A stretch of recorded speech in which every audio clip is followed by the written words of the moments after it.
신약성경 마가복음 1장 35절 말씀.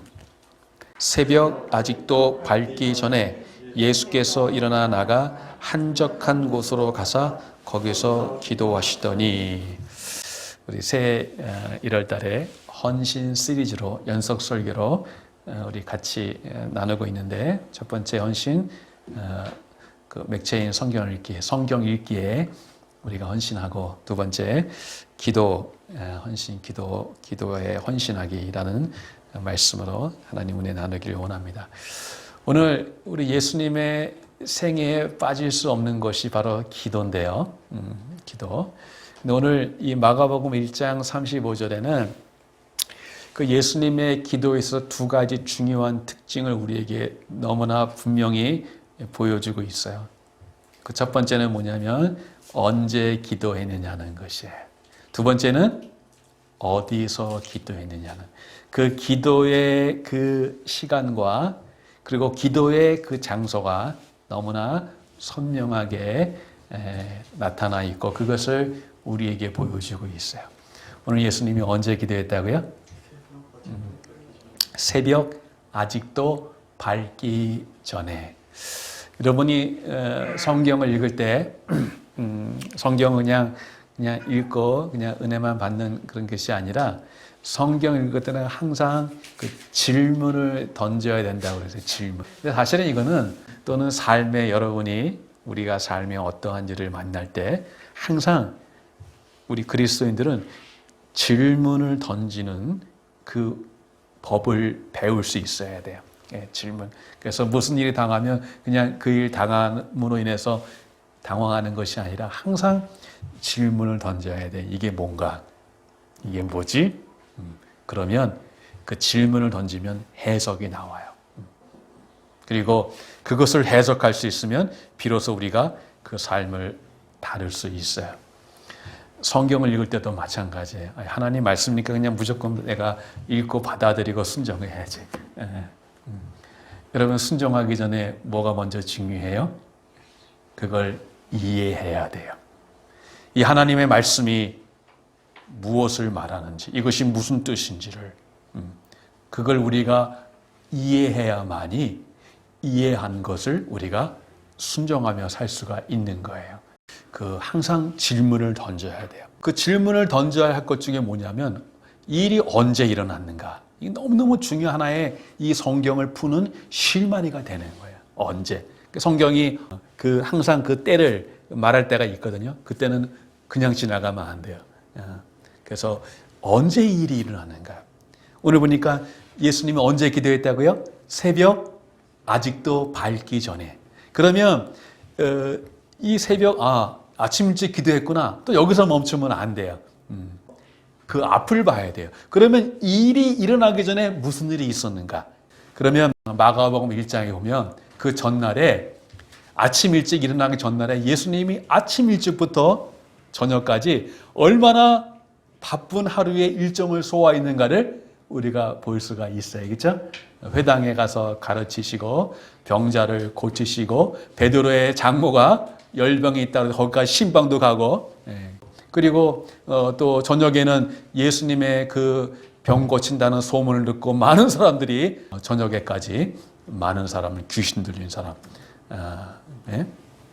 많은 병자들을 데리고 와서 늦게까지 예수님이 하나도 돌려보내지 않고 다 고치셨어요. 아침부터 저녁 늦게까지 이런 바쁜 일과를 보내신 그 다음 새벽 아직 밝기 전에 쉬지 않고 기도하셨다는 것. 그래서 이 언제 일이 일어났는가 중요해요. 그리고 예수님이 어디서 기도하셨다고요? 새벽 아직도 밝기 전에 예수께서 일어나 나갔다는 것은 그냥 그 자리가 있으니까 기도한 것이 아니라, 기도할 곳을 구하고 찾았다는 것이에요. 이 짧은 말이지만 여기에는 의도가 있는 거예요. 그냥 어떻게 기도하신 것이 아니에요. 기도하겠다는 그 의도와 의지를 가지고 한적한 곳을 찾고 그리고 기도하신 것이. 여러분 일이 왜 중요합니까? 왜 나가? 한적한 것. 왜 이 장소가 중요하죠? 우리에게 이러한 기도의 장소가 우리에게 확보되지 않으면 기도하는 일은 쉽게 일어나지 않기 때문에 그러하다는 것이죠. 그래서 하여튼 이 두 가지 예수님의 기도의 모습 속에서 두 가지 분명한 우리가 보여주는 거 바로 두 가지. 첫 번째는 뭐예요? 기도에 언제 기도하는가라는 기도의 시간. 두 번째는 어디서 기도하는가라는 이 기도의 장소. 사람과 만나 대화를 해보면 그냥 그 얘기를 하는 것에서 끝나는 것이 아니라 뭘 알 수 있어요? 그 사람이 어떤 사람인가를 알 수 있게 돼요. 그 대화 가운데 이 사람의 어떠함이, 그쵸? 됨됨이와 인격과 사람됨이 드러나게 되어 있어요. 그리고 그 사람을 알 수 있는 것 중에 하나는 뭐냐면 그 사람이 무엇을 중요한 것으로 여기는가를 알 수 있고 그것을 통해 그 사람이 뭘 중요하게 여기는가를 보면 그 사람이 어떠한 사람인가를 알게 돼요.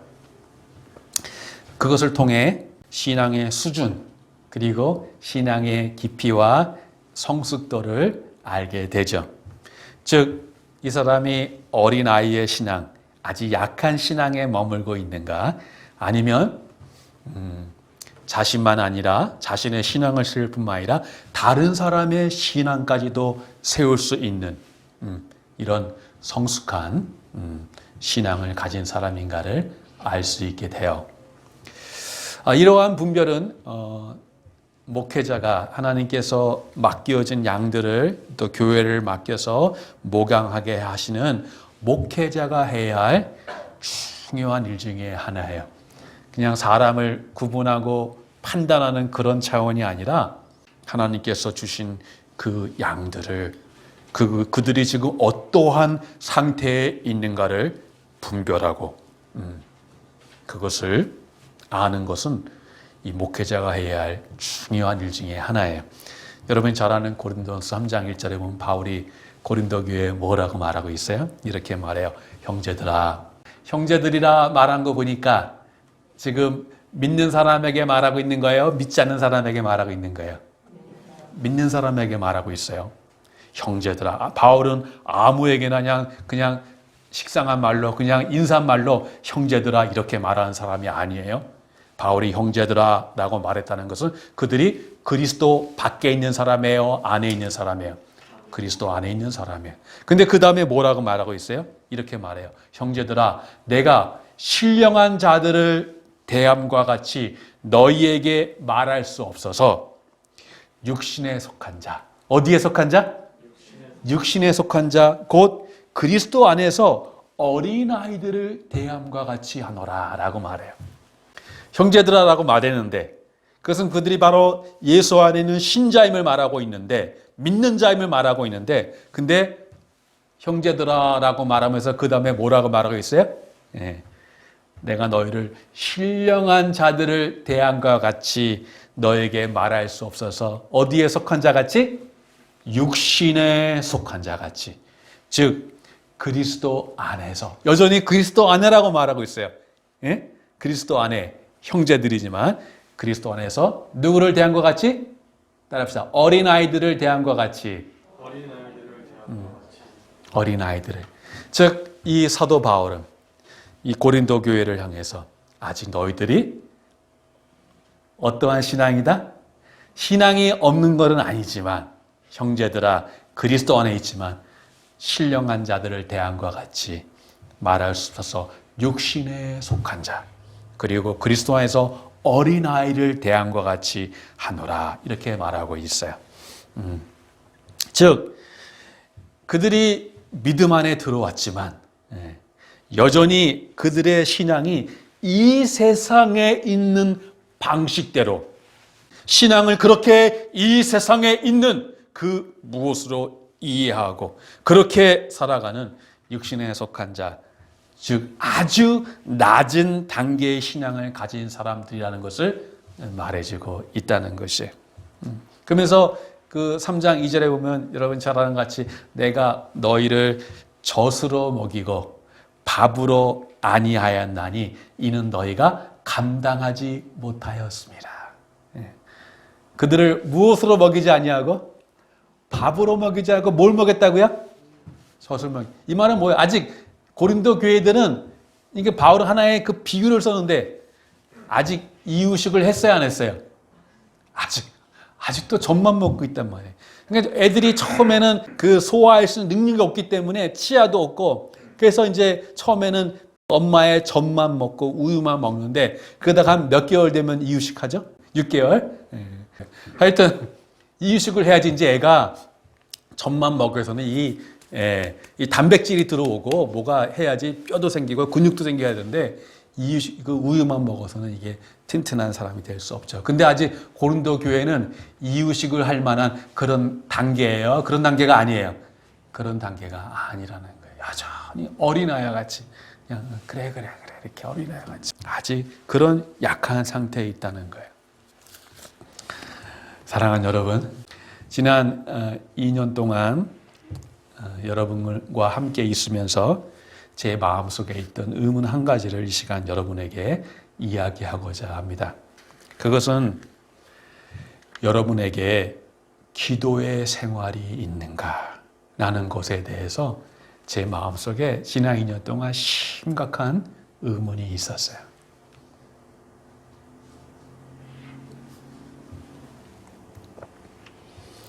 얼마나 여러분이 오랫동안 지난 2년만 아니라 그 전부터 얼마나 오랫동안인지 모르겠지만 제 마음속에 있는 의문은 이분들이 정말 한동안 그리고 오랫동안 기도 없는 생활을 한 것이 아닌가라는 그 생각을 지금까지도 제 마음에 지울 수가 없었어요. 여러분, 우리가 지금 어디에 서 있는가 라는 것을 테스트하고 진단할 수 있는 가장 우리를 점검하는 방법 중에 하나는 말씀과 기도를 우리에게 대법원 하는데 어제 하루를 보내면서 따로 기도의 시간을 내어 여러분 기도해 본 적이 있었습니까? 어제 좀 여러 가지 일이 분주해서 못했다면 지난 한 주간 동안 하나님 우리에게 허락하신 그 기회죠. 그렇죠? 선물이죠. 그 지나간 일주일이라는 이 다시 그 어떤 것으로도 살 수 없는 이 기회와 선물을 한 주간 우리에게 주시는데 지난 한 주간을 살아가면서 따로 시간을 내서 여러분 무릎 꿇어 하나님 기도 가운데 나아간 적이 있었습니까? 어제 하루 그 시간을 내어서 기도 가운데 하나님께 나아가 본 적이 없는 사람은 지난 한 주간도 그럴 가능성이 많고 그리고 기도 없이 그렇게 그 상당한 시간을 그렇게 살아갈 가능성이 많다는 거예요. 두려운 사실은 기도 없이 이렇게 하루하루를 보내는 사람이 우리 가운데 적지 않다는 거예요. 사랑하는 여러분, 우리 모두는 누구든지 잘못될 수 있습니다. 우리의 삶의 육신에 관한 것이든지 또 삶의 여러 가지 재정적인 것이든지 또 다른 우리에게 일어나는 가정적인 것이든지 어떤 것이든지 그 모든 것만 아니라 우리의 영적인 그 모든 곳에도 잘못되는 일이 있을 수 있어요. 늘 이 땅의 삶에는 종과 동록이 내가 옛날에 은혜 받았는데 그 은혜 받은 거 분명한 사실이지만 그러나 은혜 받은 이 땅의 삶을 살아갈 때는 여러분 우리가 주님의 품에 안기기까지는 그 은혜가 그냥 마냥 은혜로만 지속되지 않는다는 것. 그 은혜를 부패하게 하고 그 은혜를 조미 들게 하고 동록이 들게 하는 끊임없이 우리를 그 하나님의 은혜 받은 그 자리에서 끌어내려서 다시 우리를 저 밑으로 가라앉게 만드는 그러한 일들이 우리의 삶에 너무나 우리가 일깨워서 하나님 앞에 우리를 일깨워서 깨어있지 않으면 다시 뒤로 물러가 앞으로 나아가 전진하고 진보하는 그 신앙으로 가야 되는데, 근데 여러분, 신앙이 자꾸 뒤로 물러가고, 내가 옛날엔 이러지 않았는데, 이렇게 신앙생활하지 않았는데 하면서 그 후회를 남기고, 그러나 그 후회에서 멈추지 아니하고 그 후회가 쌓이고 쌓여서 나중에 이게 어떻게 돼요? 그게 그냥 굳어버려요. 경화돼요. 살아있는 유기체는 경화되지 않아요. 그렇죠? 탄력이 있고, 플렉서블하고 그래야 되는데, 그러나 거기에 병이 들어오고 병균이 들어오고 부패하기 시작하면 경화돼요. 굳어져요. 그리고 그것이 고착된 상태로 머물게 되고, 그렇게 삶이 지속되는 거예요. 우리 모두는 이런 면에서 잘못될 수 있어요. 저도 잘못될 수 있고, 여러분도 잘못될 수 있고. 여러분, 교회는 어떤가요?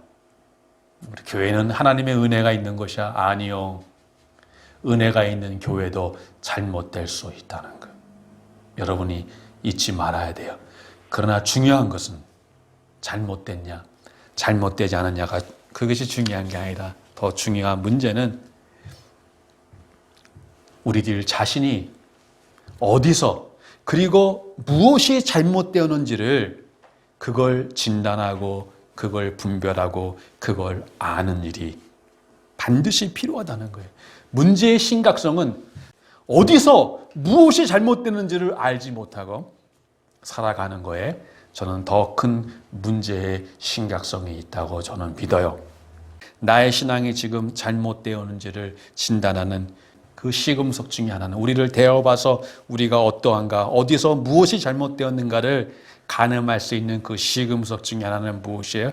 그것은 바로 우리들의 삶에서 기도의 자리를 들여다보는 것보다 더 좋은 방법은 없어요. 다른 무엇보다도 이것을 점검하십시오. 여러분은 매일 기도하십니까? 여러분 어쩌다 기도하십니까가 아닙니다. 여러분 매일 기도하십니까?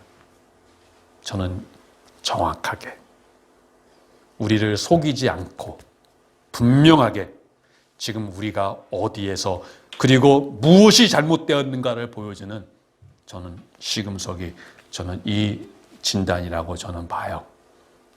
다시 묻습니다. 여러분 매일 기도하십니까? 이거에는 누구도 어느 사람도 예외가 있을 수 없어요. 여러분, 우리 예수님이 전날에 그 하루 바쁜 일과 중에도 이유되지 않고 새벽 아직 밝기 전에 나가 한적한 곳으로, 그 피곤한 천근 만근 쏟아지는 그 몸을 이끌고 나가 기도한 이유가 바로 여기에 있어요. 나는 그제 기도했으니까, 어제 기도했으니까. 아니요. 다시 묻습니다. 여러분 매일 기도하십니까? 매일. 이것이 예수님이 새벽 아직 밝기 전에 나가 한적한 곳에서 기도하신 이유였어요. 목사님, 저는 그 질문을 받고 보니까 저는 다른 것은 생각해 보니까 다 하고 있는데, 다른 교회 봉사, 예배, 헌금, 또 여러 가지 말씀 다 하고 있는데 저는 딱 한 가지 제가 못하는 거 있는데, 제가 사실 기도만 못하고 있습니다. 저는 이런 분에게 이렇게 말씀드리고 싶습니다. 그 사람이 다른 면에서 모두 훌륭한 그리스도인의 증거를 가지고 있지만, 그러나 오직 하나 기도에 있어서만 그렇지 못하다면, 그리고 그것이 정말 사실이라면 저는 그분에게 이렇게 말해주고 싶습니다. 그 사람의 다른 모든 것을 다시 시험해보고 그리고 의심해 보아야 합니다. 무슨 말인지 아시겠어요? 네. 여러분, 우리는 다른 건 다 하고 기도는 좀 빼고 다른 것은 다 하나님 앞에 내가 다 하는데 이 기도만 좀 제가 사정상 제 생활상 일하는 것상 좀 기도만 쉬고 있습니다. 그것은 전적으로 불가능한 신자의 삶이라는 것이에요. 그것은 전적으로 불가능해요. 여러분이 신자라면 신자의 삶에서 기도 없는 삶은 그것은 불가능한 삶입니다. 한 사람에게 있어서 참되고 성숙한 그리스도인지 아닌지를 나타내는 시금석은 그것은 기도가 그 사람에게 있어서 어느 정도의 자리를 차지하는지를 살펴보는 것입니다. 그것은 우리를 모든 위선과 기만에서 지켜주는 가장 확실한 방법 중에 하나입니다. 여러분 스스로 속지 마십시오. 우리는 얼마나 잘 속는지 몰라요. 근데 우리는 우리 밖에서만 다른 사람에게만 속는 것이 아니라 우리 스스로에게도 기만당할 수 있다는 거 절대 여러분이 잊어서는 안 돼요. 그러므로 여러분에게 묻습니다. 여러분 매일 기도하십니까? 라고 물었는데 그 다음에 질문은 여러분은 하루에 얼마나 기도하십니까? 여러분이 매일 기도하신다면 여러분 하루에 얼마큼의 시간을 기도하십니까? 그러면 어떤 분은 이렇게 말할지 모르겠습니다. 목사님, 어떻게 신앙을 숫자로 이렇게 우리가 측량할 수 있습니까? 신앙의 양이 중요한 게 아니라 질이 중요하지요. 그것도 틀린 말은 아니지만 그러나 여러분 질이 있기 위해서는 먼저 뭐가 있어야 돼요? 양이 있어야 돼요. 최소한의 양이 있어야지. 양이 없는데 기도에 최소한의 절대적인 우리가 매일 하나님 붙들고 나가야 할 그 기도의 양이 있는데 그 기도의 양이 없이 어떻게 기도의 질을 논할 수가 있냐는 거예요. 이 기도에 매일에 있어야 할 절대적인 양이 없다면 저는 그 사람이 어떠한 상태에 있는가를 저는 알 수 있을 것 같아요. 처음에는 내 삶에 뭔가 중요한 것이 빠진 것이냐, 뭔가 공허하고 허전하고 뭔가 성령에 충만한 것과 그것과 정반대인 그러한 상태에 여러분이 있게 될 거예요. 그러나 말씀드렸다시피 그것도 시간이 지나면 그 상태가 경화되고 고착화돼서 이제는 그게 더 이상 한동안은 그래도 여러분이 기도 안 하는 것이 여러분의 마음에 무엇인가를 찌르고 여러분을 이러한 설교가 여러분의 뭔가 마음을 힘들게 하고 그렇다면 여러분은 아직 깨어있는 사람이에요. 여러분은 아직 살아있는 사람이에요. 그건 아직 가능성이 있는 거예요. 그런데 여러분 이 단계를 지나면 어떻게 돼요?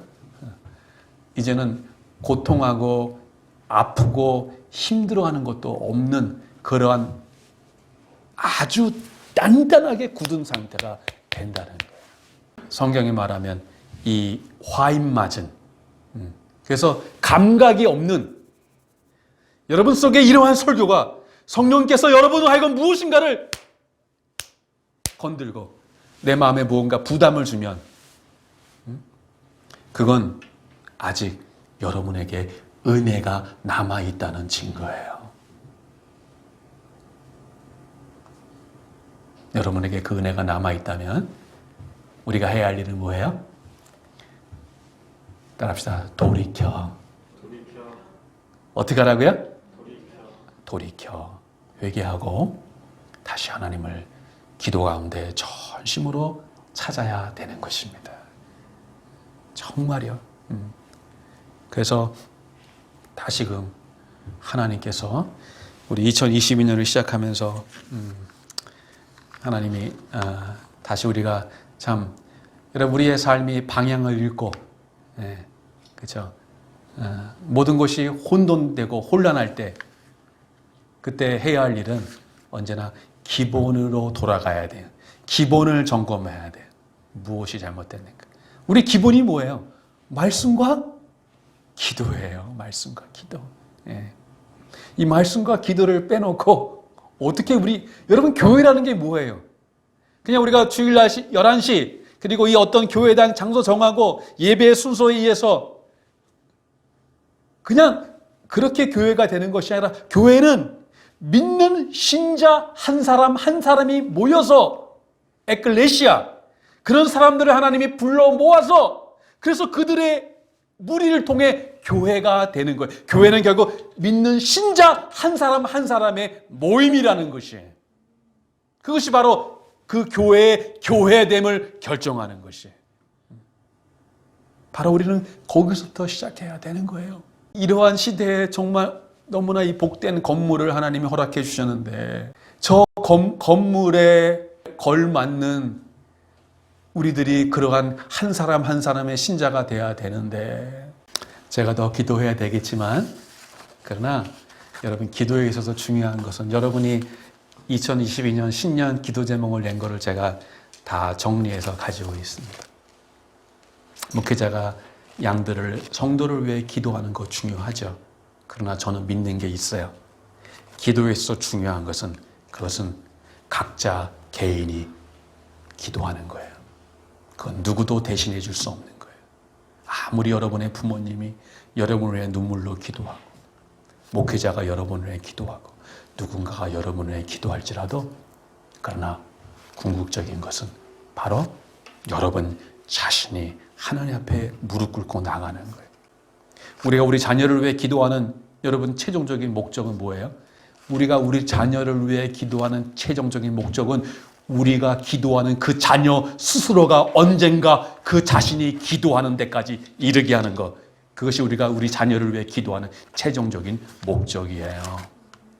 언젠가 그들 스스로 하나님 앞에 말씀 가운데 쓰고 언젠가 하나님 앞에 그들이 예배 가운데 나아가고 그리고 그들 스스로가 우리의 기도만 받는 그 대상자에서 이제는 그들이 스스로 기도의 독립적인 사람이 되어서 하나님의 무릎으로 나가는 사람. 이 시대가 이렇게 빠르게 변화하고 있는데 그 빠른 변화 중에 저는 그 세상의 재앙으로 다가오는 것 중에 하나 바로 우리 다음 세대, 우리 자녀들 세대의 그 가정을 얼마나 여러분 상상할 수 없는 그 가정의 어려운 일들이 저는 오리라고 저는 생각해요. 여러분이 여러분의 자녀를 가정을 이뤘건 이루지 않았건 이런 것은 물론이거니와 앞으로 이룰 그 자녀들의 가정을 위해서 정말 여러분이 기도하셔야 돼요. 그리고 더 나아가서 그런 그 안과 밖에 그 수많은 시험들을 그 가정을 견딜 수 있게 하는 것, 그것은 궁극적인 거 뭐냐면 바로 그들 자녀들이 깨어서 하나님 앞에 기도하는 것 외에는 그 마지막 시대에 그것을 견디게 하는 것은 없어요. 기도하셔야 됩니다. 그래서 여러분 우리의 주일학교 아이들이 그 기도하는 아이들이 되어야 되는데 그것을 이루기 위해서 먼저 해야 할 일은 뭐예요? 우리 부모들인 우리가 먼저 어른들인 우리가 먼저 기도해야 되는 기도하는 신자, 기도하는 교회가 되어야 되지 않겠습니까? 저도 하나님 앞에 무릎 꿇어야 되고 우리도 하나님 앞에 기도함으로 나아가야 돼요. 그래서 다시 정말 잃어버렸던 우리의 그 감격을 우리 은혜를 다시 회복하는 것만 아니라 더 나아가 하나님 주실 그 더 큰 복과 은혜들을 그리고 예상되는 그 시련과 어려움들을 그냥 일이 일어나니까 당하는 것만 아니라 그것을 준비하되 무엇으로 준비해요? 기도로 그것을 여러분이 대비하고 준비해서 그래서 여러분 개인과 교회와 이 땅에 어떠한 일이 일어날지라도 그것에 놀라고 당황하지 않고 기도로 정말 하나님의 전신갑주를 입고 기도로 우리가 무장해서 우리의 삶의 그 어떤 것도 그것을 헤쳐나가고 이겨나갈 수 있는 다시 그 기도의 무릎을 회복할 수 있는 제가 되고 여러분이 되고 우리 교회가 되기를 주님의 이름으로 축복드립니다. 아멘.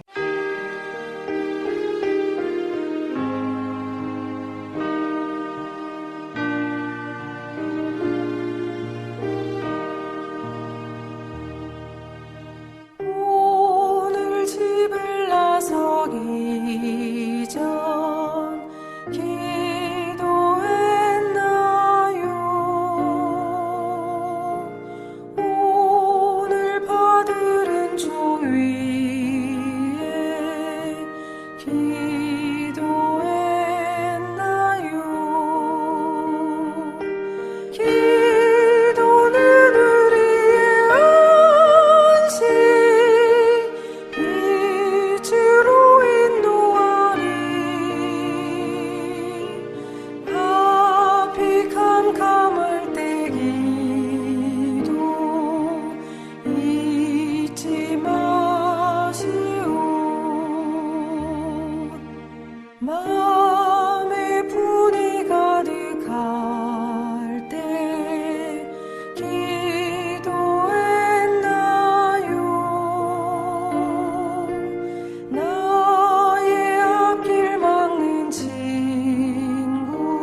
길